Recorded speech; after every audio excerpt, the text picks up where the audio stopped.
Ok, super. Il est 10h30, on va commencer. Merci à tous d'être là. Et puis, on va parler aujourd'hui, sans surprise, d'IA et de no-code. Alors, avant de démarrer, qui parmi vous, aujourd'hui, a déjà essayé de trouver une solution? Est-ce que vous m'entendez bien avant que je démarre? Ok, super. Qui parmi vous a déjà essayé de trouver des solutions pour faire les choses plus vite? Bon, ok. Moi, c'est pareil. Je suis tout le temps en train de chercher parce que je suis une vraie paresseuse. Je vais l'admettre. Ça, c'était un peu moi quand j'étais plus jeune. Mais mes parents me disaient souvent, mais tu es vraiment partisane du moindre effort. Alors, je suis un peu âgée. Donc, à l'époque, partisane du moindre effort, ça se disait tous les jours. Et je cherchais toujours les moyens de faire les choses plus rapidement. C'est pas que je voulais pas faire, c'est pas que je rechignais, mais il fallait que je fasse plus vite.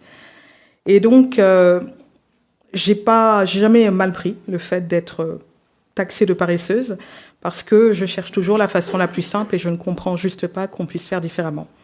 Par exemple, quand il fallait colorier une grande surface, je récupérais tous les crayons de la même couleur dans la maison, je les attachais avec un élastique, puis je faisais mon ciel comme ça un peu plus vite. J'étais persuadée que j'avais inventé le futur de la productivité. Quand il fallait choisir des habits, je prenais un t-shirt dans toutes les couleurs qui étaient possibles et imaginables. C'est plus rapide à l'achat, c'est plus rapide le matin, et puis je n'ai pas beaucoup changé. Celle-là, je l'ai en 3 couleurs. Bon. On me disait que c'était de la paresse, mais c'est pas grave. Et quand il fallait faire de la pâtisserie, parce qu'on était assez nombreux à la maison, donc il y avait une journée pâtisserie avec un enfant qui s'y collait, avec 3 ou 4 recettes de gâteaux, sinon c'est pas drôle. J'alignais tous mes ingrédients, tous mes ustensiles, et je crois que j'ai un peu inventé le batch cooking à l'époque. Je dis ça comme ça. Mais en fait, non. Ce que je veux dire, c'est que cette volonté de toujours trouver des solutions pour aller plus vite, c'est ce qui m'a poussé également à chercher des outils de productivité. C'est ce qui m'a valu mon premier job. Quand je démarre, en fait, dans une banque au début des années 2000, on me donne, en stage, mon stage de fin d'études, on me donne des écarts comptables qui sortent d'une base de données. On me les imprime sur papier, on me demande de les pointer, et ensuite, on va les ressaisir dans la base de données. Tant vous dire que voilà, c'était un petit peu dur pour moi. J'avais du mal à comprendre qu'on puisse fonctionner comme ça. Et j'ai créé ma première application, alors que je sortais d'une fac éco et gestion avec un DESS banque finance. Donc, ce n'était pas du tout ma vocation. Mais j'ai créé une base Access qui m'a permis de traiter ces réconciliations et de les renvoyer plus facilement à l'équipe. C'est aussi cette paresse qui m'a fait réaliser que quand on devient chef d'entreprise, on n'est pas CEO. Alors déjà, CEO d'une personne, c'est une question à se poser. Moi, ce que je dis, c'est qu'on est plutôt COE, Chief of Everything. Parce que réellement, je ne sais pas si vous réalisez encore, s'il y a des entrepreneurs qui sont en création ou autre, les entrepreneurs qui sont déjà, ils savent. Mais ceux qui sont en train de se préparer, sachez que tout est pour vous. La communication, le marketing, la vente, les bases clients, les propositions commerciales, les factures, tout est à faire pour vous. Et je vous avoue que moi, quand j'arrive sortant de grands groupes où tout était géré par des équipes, j'avais que mon travail à faire en fait, puis il y avait plein de gens qui faisaient tourner tout derrière, j'étais un petit peu en mode, voilà, comme Homer Simpson là, en mode il va falloir trouver une solution. Parce que je ne me voyais pas faire ça, tout comme ça, tout manuellement, avec des fichiers Word, des fichiers Excel ou autres. Et c'est là que j'ai découvert le no-code. Alors, d'abord, l'IA, le low-code et le no-code. Parce que, certes, je suis une paresseuse, mais je suis une paresseuse productive. Et avec ces outils-là, j'étais vraiment prête à travailler plus, à accomplir plus en faisant moins. Et c'est ce dont on va parler aujourd'hui. Je vais vous partager cette expérience, ces outils, et vous donner des pistes également pour que vous puissiez les utiliser et les exploiter dans vos propres activités, qu'elles soient en cours de création ou qu'elles soient déjà établies. Alors, ça va être une séance interactive. À un moment donné, il y a 2 micros dans la salle. Vous aurez la parole. Ça sera l'occasion de me poser vos questions, de m'exposer éventuellement vos cas. On a un petit peu de temps, donc on va pouvoir le faire. Alors, qui je suis ? Je ne me suis pas présentée, je suis Joëlle Ecoulete-Macho. Je suis la fondatrice d'Imoran, qui au départ est un cabinet de conseil. Donc quand je deviens indépendante, moi c'est pour faire du conseil au départ, du conseil en stratégie, en organisation, en optimisation de process, parce que c'est ce que j'avais fait pendant 20 ans dans les banques. Puis on accompagne aujourd'hui les entreprises sur ces aspects-là, mais également sur la digitalisation, sur de l'automatisation et sur l'intégration de l'IA dans leurs opérations. Je travaille en co-traitance avec 3 consultantes et puis voilà, c'est sur ces problématiques-là qu'on intervient. On travaille également avec des toutes petites entreprises, voire des start-up, pour les aider à concevoir leurs produits, pour les aider à concevoir leurs process et l'intégration de l'IA quand elles ont prévu de le mettre dans leurs outils. Donc voilà, par le biais d'incubateurs, Willa notamment, avec qui je travaille, je peux apporter du conseil à ces entrepreneurs. Alors, avant de parler d'IA et de no-code, on va repartir un petit peu en arrière pour voir le chemin parcouru.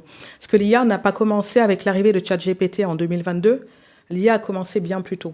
Si vous vous souvenez de tous les débats qu'il y a eu en 2022 sur l'IA qui allait conquérir le monde, remplacer l'humanité et peut-être même prendre le contrôle, on a eu exactement le même débat en 1920.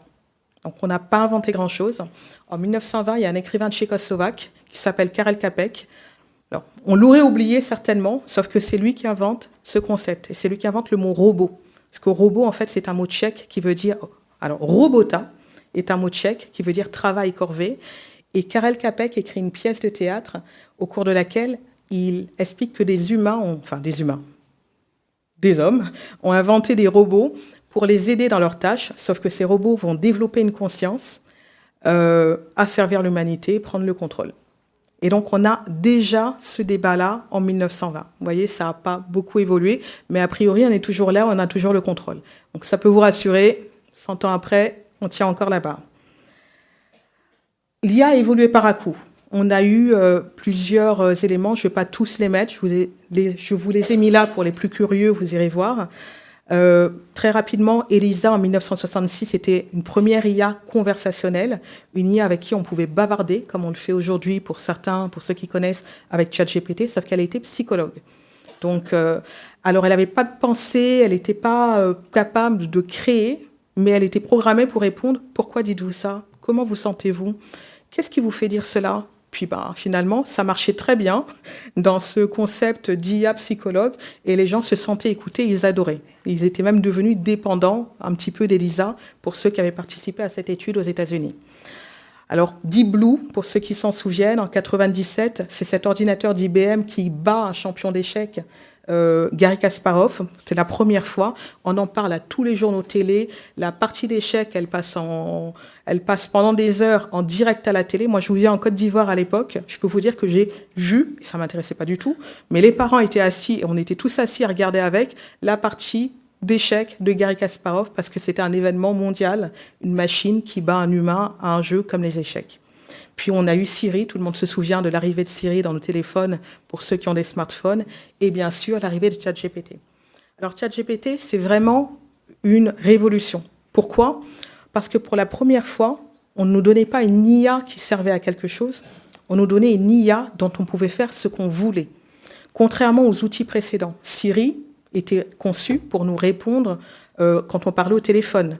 On avait des outils un petit peu de domotique qui étaient conçus pour répondre à des questions précises. ELISA était conçue pour jouer le rôle d'une psychologue rogerienne qui répond, qui rebondit, qui relance sa conversation. Là, pour la première fois, on a donné un outil au grand public dont on a dit « faites-en ce que vous voulez ».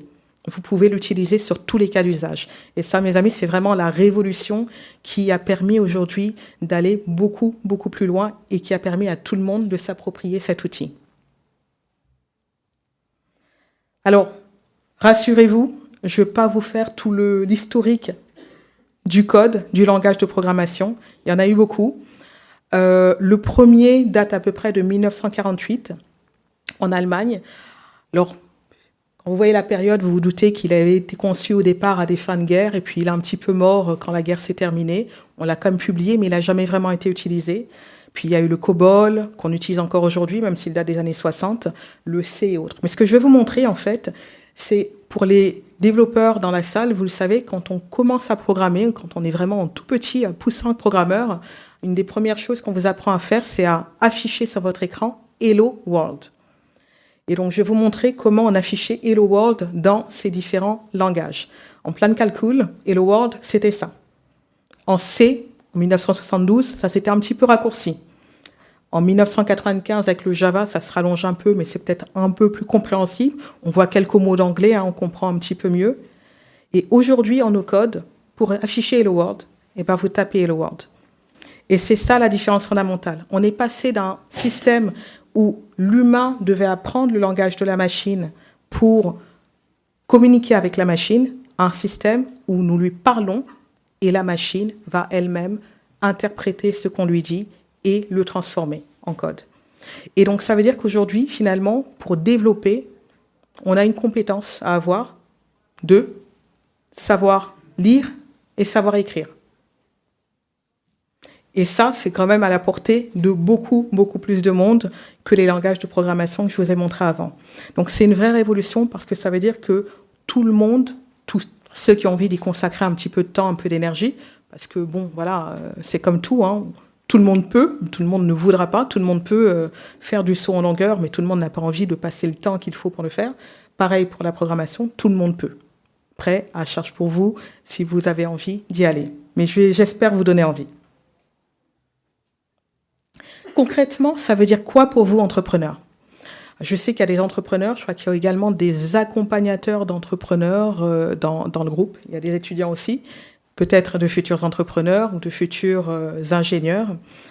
Ça veut dire que l'IA et le no-code vous permettent d'en faire plus en moins de temps à toutes les étapes de votre projet entrepreneurial. Quelle que soit l'étape, que vous soyez au début, au milieu, à la fin, même si vous avez une entreprise depuis 10 ans aujourd'hui, ces deux outils que sont l'IA et le no-code vous permettent aujourd'hui d'en faire beaucoup plus que vous ne pouviez en faire il y a quelques années. Alors, si on prend l'exemple de la stratégie de la planification, disons que vous êtes au début de votre projet entrepreneurial, vous pouvez demander à un GPT, alors quand je dis un GPT, ça peut être ChatGPT, mais ça peut être, GPT, c'est General Pre-trained Tool, je ne sais même plus. En tout cas, c'est un outil d'IA générative. Ça peut être Claude, ça peut être Gemini, ça peut être Grok. Tous ces outils-là, quand je mets GPT, ça peut être un de ces outils. Vous pouvez demander à un GPT de vous aider à générer des idées. Par exemple, j'ai envie de créer une nouvelle boisson saine à partir de fleurs d'hibiscus. Est-ce que tu peux me donner des idées sur la façon de le présenter, la façon de le monter ? Et l'IA va vous donner des idées. Elles valent ce qu'elles valent, mais c'est au moins aussi bon que d'avoir un associé ou une personne en face de vous avec qui faire ce ping-pong d'idées et être capable de vous dire si on allait dans cette direction. C'est vraiment du brainstorming. Une fois que vous avez des idées, que vous les avez sélectionnées, vous pouvez aller sur des outils comme Miro, par exemple. Là, alors, le code couleur, c'est jaune, c'est un outil d'IA. Bleu, c'est un outil de no-code. Vous pouvez aller sur Miro, un outil qui utilise le no-code, c'est-à-dire qui vous permet de faire des choses qui autrefois auraient nécessité du paramétrage, du codage et tout, qui aujourd'hui, finalement, peut aller très très vite. Va vous permettre de générer une carte mentale, par exemple, ou une analyse SWOT. Vous savez, la fameuse analyse force-faiblesse, opportunité-menace. Vous allez lui parler de votre projet, vous allez lui parler de vos idées, et il va vous générer ça avec ce combiné d'IA et de no-code sous format graphique, directement.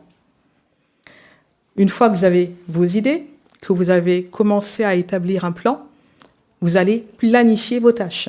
Et là, de nouveau, l'IA peut vous aider avec des outils comme Airtable, par exemple, qui peuvent vous aider à créer, à générer des plans au format Gantt, par exemple. Vous savez, c'est ces plannings, en fait, où on a toutes les tâches et des durées en face, avec directement le no-code et l'IA.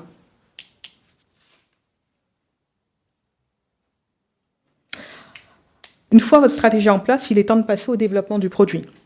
Là encore, vous pouvez utiliser des outils comme GPT pour aller un petit peu plus loin dans la définition de votre produit. Vous pouvez également utiliser des outils d'IA pour analyser les tendances de marché. Il y a deux outils qui sont pas mal, il y en a énormément. Là, il faut savoir qu'il y a aujourd'hui des centaines d'outils d'IA. Donc, je ne pouvais pas tous vous les montrer, Je vous montre ceux qui me semblent les plus pertinents, les plus généralistes. Puis j'espère éveiller votre curiosité pour que vous puissiez aller regarder vous-même et trouver ceux qui vous conviennent le mieux. Alors moi, il y en a deux que j'aime bien pour les analyses de tendance de marché. Il y en a un qui est Think with Google, qui vous permet en fait de regarder un petit peu ce qui se passe sur le marché, les tendances, les trends. Il y a Trendly également qui fait très bien ça. Et il y en aura bien sûr d'autres que vous pourrez découvrir. Vous avez envie de passer au prototypage. À quoi va ressembler mon produit? Vous avez des outils comme Figma, si vous avez un outil logiciel qui vous permet de créer des écrans cliquables. Ce n'est pas une application, mais ça va déjà être des écrans cliquables. Donc, sans avoir à programmer quoi que ce soit, vous pouvez faire, voilà ma page d'accueil, voilà mon dashboard, tout ça, vous pouvez le faire. Puis, une fois que vous l'aurez fait et que ça sera propre, vous pourrez même demander à un développeur de l'intégrer pour l'utiliser dans son application de développement. Vous pouvez également utiliser des outils comme Flutterflow pour développer une application mobile en no-code ou Bubble pour développer une application web ou mobile, parce qu'elle peut être progressive web app, c'est-à-dire c'est un format d'application qu'on peut utiliser sur les mobiles également avec Bubble. Donc, il y en a 3 qui sont sur ce slide, il y en a beaucoup plus en réalité, mais aujourd'hui, en fait, pour passer de l'idée au prototype, ça peut être vraiment facilité. Parce que ce sont des outils où vous allez faire du cliquer-déposer. Je veux une boîte là, où il y a marqué créer votre compte utilisateur. Et je veux écrire créer votre compte utilisateur, ça va être vous dessinez la boîte, vous écrivez créer votre compte utilisateur, vous allez mettre ensuite une boîte de saisie pour le nom, une boîte de saisie pour le prénom, une troisième pour l'email si vous avez l'email en général, on a besoin quand même. Ensuite, le bouton pour se connecter. Et c'est vraiment du cliquer-déposer, de la souris pour définir la taille. J'agrandis, je rétrécis.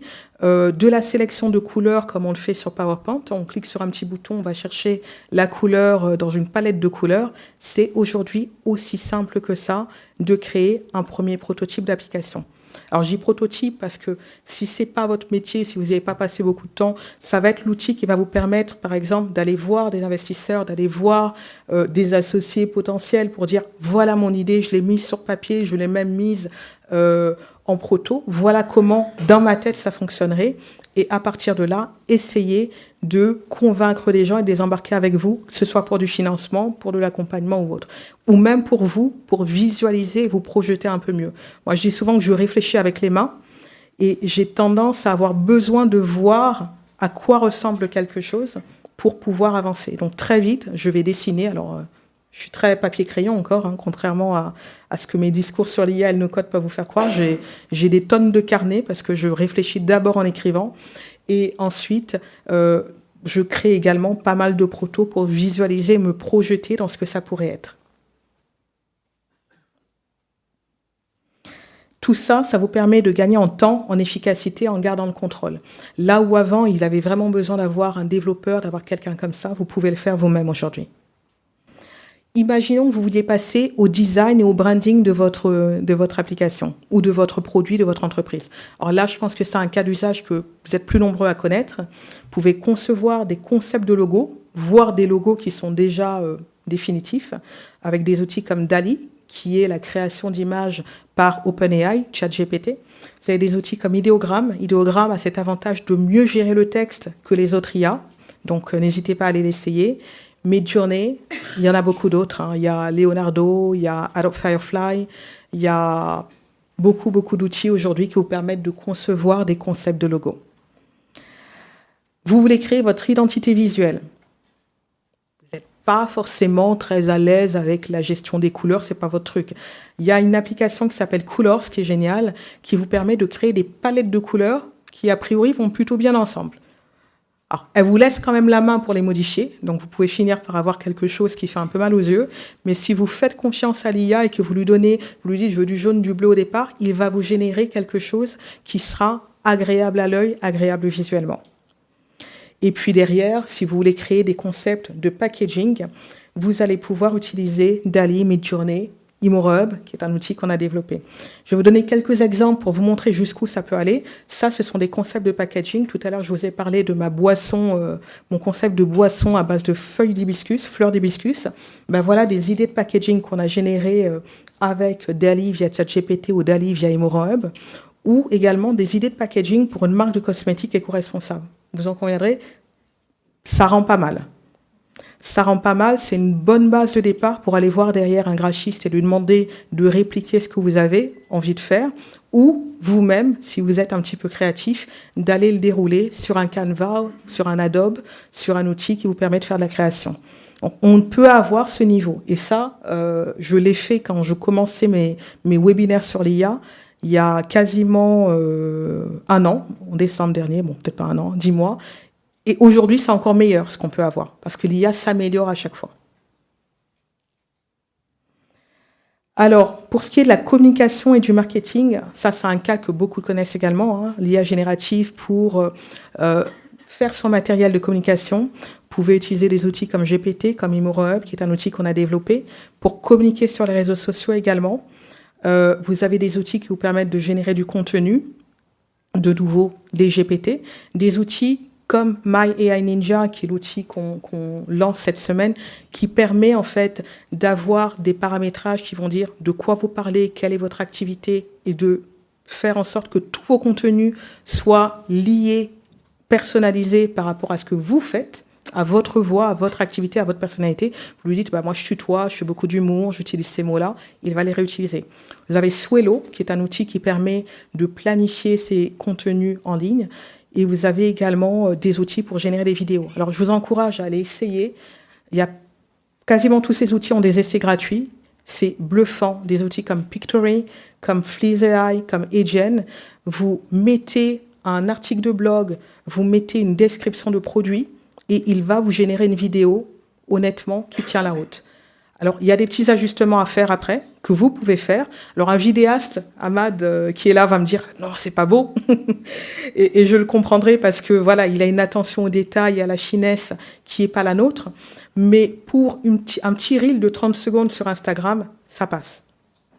Et donc, il y a aujourd'hui des outils qui vous permettent de générer des vidéos qui sont assez bluffants. Et d'ailleurs, vraiment, quel que soit le stade de votre projet, je vous en prie, communiquez. N'attendez pas d'avoir lancé. N'attendez pas d'avoir démarré, n'attendez pas d'avoir des clients. La communication, elle commence dès le départ. On vous a distribué une petite brochure là en entrée où je parle du build in public. Aujourd'hui, quand on lance une entreprise, on a tous un réseau, on a tous des gens, même si c'est la famille et les amis, commencez à leur parler sur les réseaux, sur la communauté, là où vous êtes, de votre projet. Et vous allez avoir des gens qui vont suivre, qui vont se prendre d'enthousiasme pour votre projet et qui vont vous accompagner et qui vont le porter avec vous. Et c'est aussi une façon d'établir votre expertise dans votre domaine et de commencer à élargir votre base pour qu'au moment où vous serez prêt à lancer, vous ayez déjà une base de personnes qui vous écoutent régulièrement, qui vous entendent régulièrement. Donc, communiquez, parce que quand on est au salon des TPE indépendants freelance, quand on est petit, la communication, c'est un petit peu aussi le nerf de la guerre. Il faut se faire connaître. On est très peu nombreux à avoir inventé quelque chose de totalement révolutionnaire. Donc, on a des concurrents et pour se démarquer, pour se faire connaître, il faut communiquer. Mon petit laïus communication est passé. Là, c'est pour vous montrer un petit peu comment, en quelques clics, avec des outils aujourd'hui d'IA, celui-là, c'est le nôtre, My AI Ninja. On peut générer un carrousel, on peut générer un post selon ces informations, selon un thème, et vraiment, on a quelque chose qui est prêt à... Alors, je dis jamais à 100%, je dis toujours à 85-90%, parce que je trouve qu'il est important de continuer à ajouter une petite patte personnelle, de continuer à revoir et de ne pas poster aveuglément ce que l'IA nous sort. Alors, création et optimisation SEO, là également, l'IA peut vous aider. Elle peut vous aider quand vous allez faire des newsletters, elle peut vous aider quand vous allez faire des articles de blog, elle peut vous aider également à identifier les bons mots-clés. Il y a des outils comme Ahrefs, SEMrush ou Ubersuggest qui vont vous dire, selon votre activité, selon ce que vous faites, quels sont les bons mots-clés à utiliser et comment les utiliser au mieux. Non seulement les mots-clés courts, mais également ce qu'on appelle les long trend keywords, c'est-à-dire les mots comme comment choisir les chaussures de mon enfant. Pour les gens qui vendent des chaussures pour enfants, juste mettre chaussures enfants, ça suffira pas. Il y aura souvent des gens qui vont dire comment choisir les chaussures d'un bébé. Quelles sont les chaussures qui tiennent mieux la cheville. Bon, voilà. Il y a des mots-clés comme ça qui sont des longs mots-clés. qui vont également vous être proposés.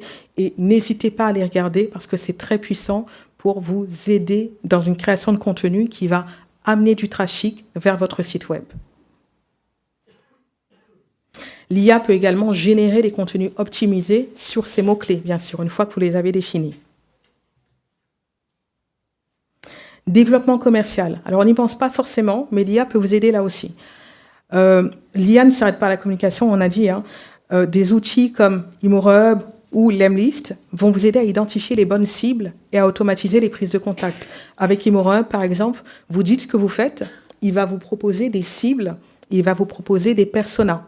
En disant, on travaille par exemple avec une entreprise qui fait des accessoires pour vélo, il lui a dit, allez voir les startups technologiques, allez voir les boutiques de vélos urbains, allez voir les services de livraison, mais pas que. À l'intérieur, allez voir le responsable du développement durable dans la startup, le responsable RH, parce que ça peut être des cadeaux pour les employés qui ont souvent une conscience écologique assez forte dans ce genre d'environnement. Donc voilà, ça vous aide à pousser une réflexion, mais également à identifier les hésitations, les objections que ce client peut vous mettre. Il peut vous dire, mais vous n'êtes pas connu. Il va vous dire comment répondre à ça. Est-ce que c'est assez solide?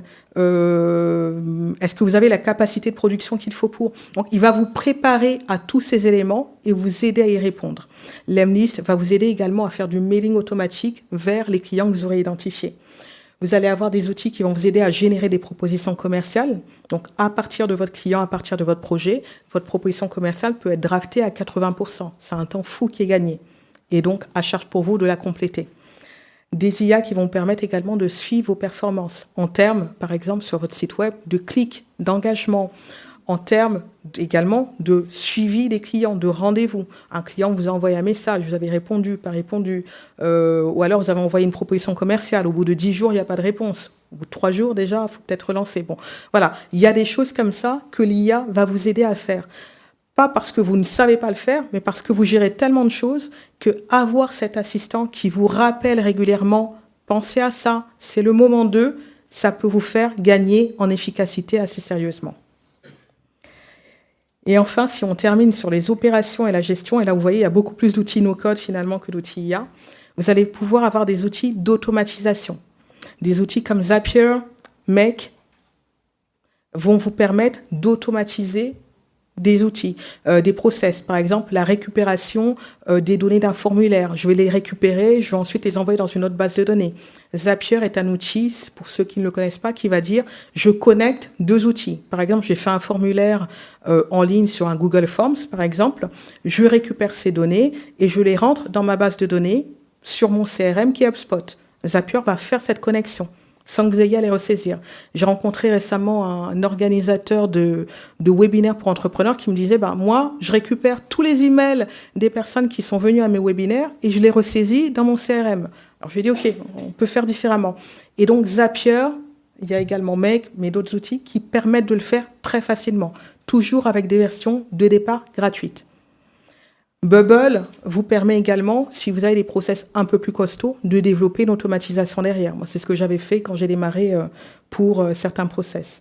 Vous avez des outils d'analyse de données, comme des GPT, bien sûr, mais également des Airtable, des outils de support client, comme des chatbots automatisés. Aujourd'hui, c'est très facile d'avoir son chatbot automatisé. Il s'agit même pas de le coder. Vous avez des outils, en fait, qui vous permettent de dire voilà ce que fait mon outil, voilà ma foire aux questions. Les gens vont se poser telle question, donnent-leur telle réponse, et ainsi de suite. Et après, ce chatbot, il va répondre en langage conversationnel. Quelqu'un va arriver en disant est-ce que je peux annuler mon abonnement à tout moment si vous vendez un truc par abonnement? Oui, vous pouvez l'annuler sous telle condition. Il ne va pas répondre exactement avec les mots que vous avez dit, mais l'IA va générer une réponse cohérente avec les informations que vous lui avez données au départ. Ça va être des questions sur quels sont les délais de livraison, par exemple, si vous êtes une entreprise qui vend en ligne. Tout ça, l'IA va pouvoir le créer à partir des infos que vous lui aurez données.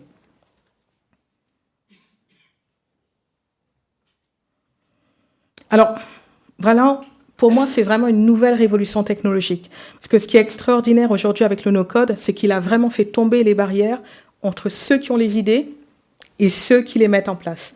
Pendant longtemps, il y avait des gens qui avaient des idées, plein d'idées dans les tiroirs, et puis qui cherchaient des gens ou qui n'avaient pas forcément les moyens de payer des gens pour les mettre en place et elles restaient dans les tiroirs.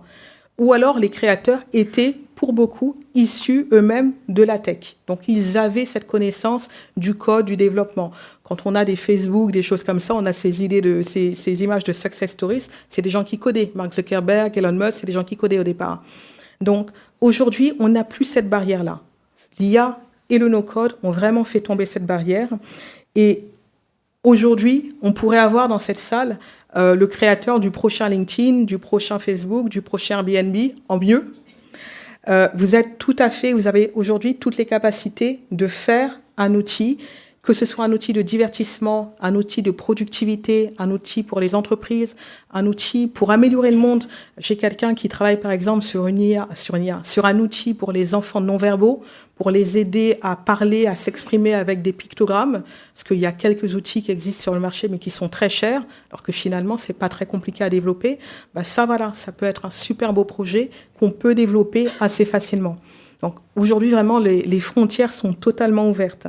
Et vraiment, en combinant le no-code et l'IA, vous pouvez aller encore plus loin parce que vous pouvez être guidé dans votre processus et trouver des outils et trouver en fait des solutions différentes. Alors, est-ce que vous êtes prêts à conquérir le monde? Oui. Un oui timide. Donc, alors maintenant que vous allez entamer votre parcours pour devenir un ninja de l'IA et du no-code, vraiment, je vous invite à revisiter chacun de vos projets, ceux qui sont dans le tiroir, ceux qui sont « Ah, si je avais pu, j'aurais créé ça ». Ou alors quand on se dit « J'aurais tellement aimé qu'il y ait une app pour ça ». On a tous dit ça une fois. « J'aurais adoré qu'il y ait une app qui fasse ça ». Pourquoi ne pas la créer? Franchement, aujourd'hui, vous pouvez en tout cas le faire. Vous ne créez pas seulement des applications. Désolée, mais je m'enthousiasme un peu, mais d'une certaine façon, vous créez l'avenir également. Parce qu'on part vraiment sur des cas d'usage, sur des choses totalement différentes, avec ces capacités qui sont données à un plus grand nombre de personnes, avec des envies différentes, avec des histoires différentes. Je vous donne là quelques exemples, mais vous pourrez en trouver d'autres, d'outils qui ont été créés totalement en no-code. Airspace, c'est une entreprise de logistique qui se spécialise dans le transport des marchandises aussi rapidement que possible. Pour vous donner une idée, elle a été lancée en moins d'un mois grâce au no-code. Aujourd'hui, c'est 120 clients et plusieurs millions de revenus annuels.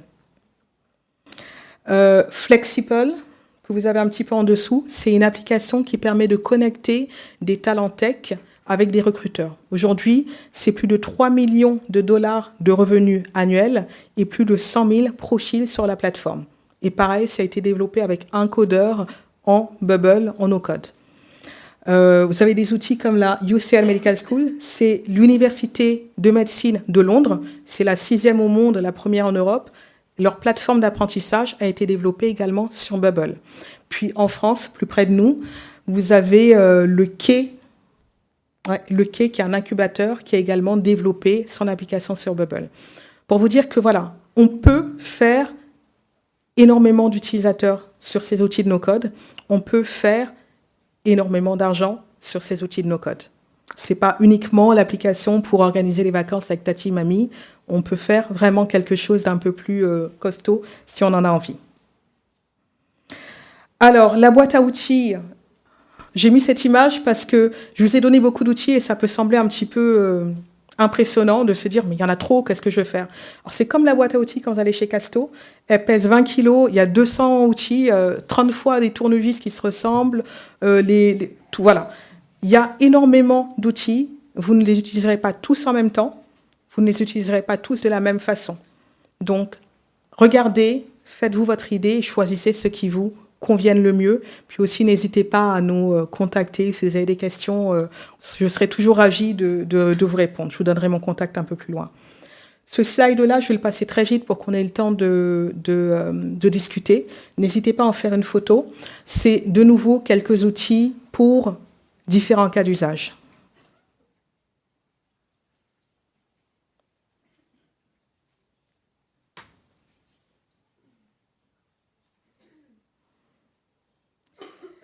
Et puis, je vous propose de rester en contact. Vous avez mon profil LinkedIn. Vous avez également notre plateforme My AI Ninja, donc, qui est en lancement pour ce mois de septembre. Et donc, pour toutes les personnes qui créent un compte là-dessus, donc c'est cette application de génération de contenu pour communiquer, comme je vous l'ai dit qu'il était important de le faire. Pour toutes les personnes qui se connectent et qui créent un compte avant la fin du salon demain soir, vous aurez 3 mois d'utilisation de la plateforme qui vous seront offerts. Donc, n'hésitez pas, allez-y. Ça vous permettra de tester, de vous faire une idée sur ce que l'IA peut faire pour votre communication. Alors, est-ce que vous avez des questions? Est-ce que vous avez des commentaires? J'ai vu qu'il y avait Cédric qui est là devant, qui est un développeur Bubble que j'ai rencontré, qui crée des applications. Peut-être que Cédric, tu veux nous parler un petit peu de ton expérience. Puis ensuite, on va passer aux questions-réponses.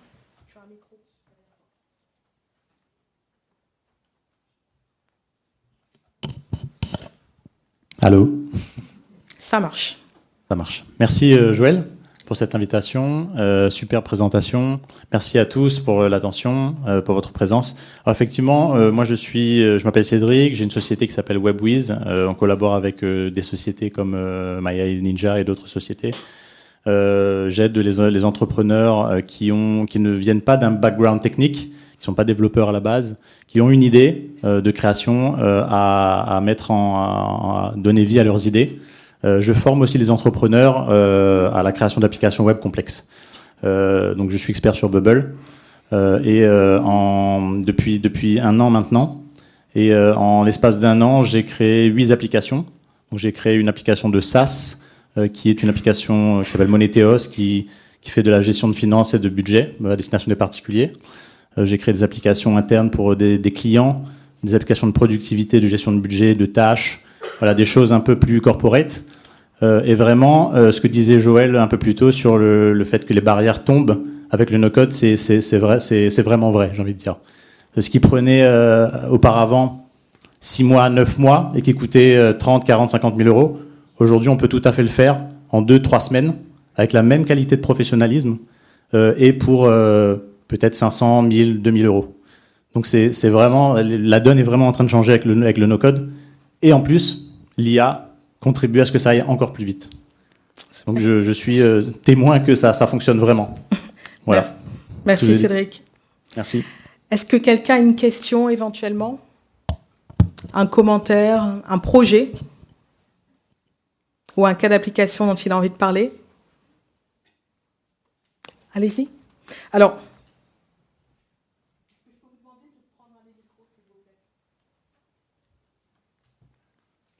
excusez-moi, je suis arrivée un peu tard dans la conférence. Au niveau protection, cybersécurité, oui. Est-ce que le no-code est fiable quand on a des données sensibles? Alors, le no-code est aussi fiable que tout développement.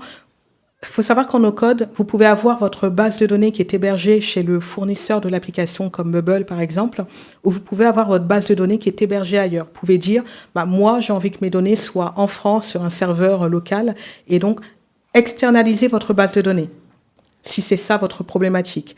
En termes de sécurité, quand on développe une application, il y a énormément de paramètres de privacy qui font en sorte qu'on va empêcher la visualisation de ces données par d'autres personnes, mais effectivement, il y a un risque pour des gens qui ne sont pas habitués à développer, s'ils ne font pas attention, de ne pas bien sécuriser les données. C'est pour ça que moi, quand j'ai développé mes applications, j'étais super fière de mon rendu et tout, mais j'ai quand même appelé un développeur Bubble professionnel pour lui dire « Regarde ce que j'ai fait et dis-moi si tu vois un problème, si tu vois une erreur, que ce soit en termes d'optimisation, de temps de traitement, et de sécurité. » Et cette revue-là, elle ne vous coûtera pas grand-chose si vous vous lancez dans un projet comme celui-là, mais elle vous permettra d'avoir quelqu'un dont c'est vraiment l'expertise, de valider que d'un point de vue sécurité, vous ne mettez pas en danger vos utilisateurs et par conséquent votre société.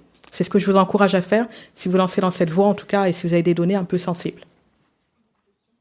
Un autre micro. Alors, pour... Une autre question, désolée. Alors, on dit souvent quand on lance une application, faut protéger la marque, faut protéger surtout le code source. Oui. Donc là, qu'est-ce qu'on protège finalement?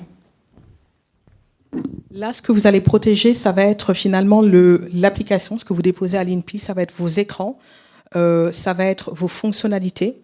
Et on n'a plus de code source en tant que tel à protéger. La question s'est posée en fait, mais on n'est plus là-dessus. vous allez protéger vos écrans, vos fonctionnalités, vos cas d'usage, mais pour avoir échangé avec des personnes de l'INPI, le dépôt qu'on faisait il y a 30, 40 années du code source, il ne se fait plus. Je vais passer le micro. Il y avait un monsieur qui levait la main au fond, que je ne vois plus. Et il y a un monsieur ici.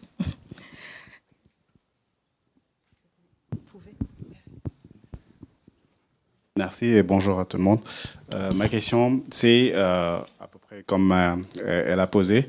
C'est d'abord, est-ce qu'on peut lier le code et le no-code? Est-ce que c'est possible? Absolument. Et si c'est possible, par exemple, on a parlé de code source, comment on va faire pour combiner les deux codes source? En fait, est-ce qu'il y a, comme par exemple, nous on utilise des repos, est-ce qu'il y en a qui sont recommandés en IA pour gérer ça? Merci. Alors, je ne saurais pas vous répondre s'il y en a qui sont recommandés. Ce que je peux vous dire, c'est qu'on peut lier les deux. Moi, je sais que dans mes applications, il y a 85% de nos codes, un petit 10-15% de code, parce qu'il y a des choses qui étaient juste plus faciles à faire en code et que, bon, voilà, j'ai dû apprendre à faire 2-3 choses complémentaires.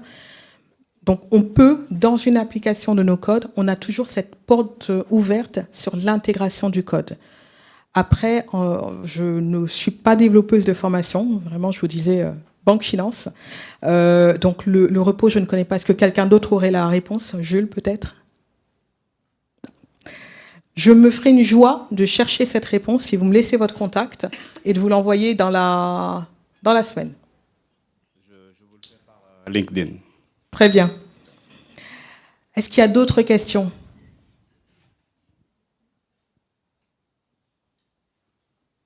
Oui.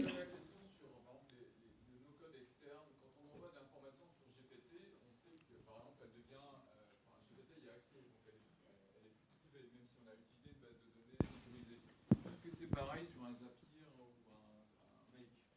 Est-ce que, par exemple, si votre client a des données sensibles, et même si on le met sur une base de données privée, est-ce que c'est un danger de passer par Make ou Zapier qui fait que, du coup, quelque part, l'info n'est plus privée à un certain moment de la chaîne? Alors, ce que je peux vous répondre, c'est qu'on a des grosses entreprises. Je repars pour voir tout le monde. On a des entreprises du CAC 40, on a des entreprises du Fortune 500 aux États-Unis qui utilisent Zapier, qui utilisent Make aujourd'hui. Donc, on a des façons de sécuriser les données. Dès lors qu'on passe par des API, même sur OpenAI, quand on a des outils comme les nôtres, on a le choix de partager nos données ou pas. Et en général, c'est non. Par défaut, quand on utilise une API pour aller utiliser l'IA d'OpenAI, l'entreprise qui fait ChatGPT, on lui dit qu'on ne veut pas partager et nos données ne sont pas utilisées pour l'entraînement ou quoi que ce soit.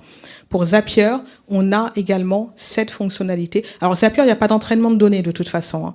Donc les données qu'on utilisera et qui passeront par Zapier seront sécurisées par Zapier sur notre compte à nous. Le risque qu'on a, c'est le risque qu'on a comme dans tout outil sur lequel on met des données, que ce soit un Google Workspace ou autre, d'avoir effectivement une cyberattaque qui vise cette entreprise et qui ferait fuiter nos données.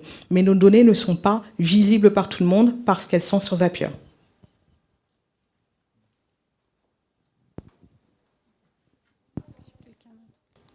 Est-ce qu'il y a une autre question? Bah écoutez, retrouvons-nous sur LinkedIn pour poursuivre la conversation. Venez nous voir au stand des 06. J'ai juste une requête à vous faire. J'ai fait des conférences avec beaucoup de monde, mais c'était des gens captifs, parce qu'ils étaient tous de mon entreprise où j'étais avant, ils n'avaient pas le droit d'être là, ils n'avaient pas le choix de ne pas être là. C'est la première que je fais avec des gens qui sont vraiment venus pour moi. Est-ce que vous m'autorisez à prendre une photo?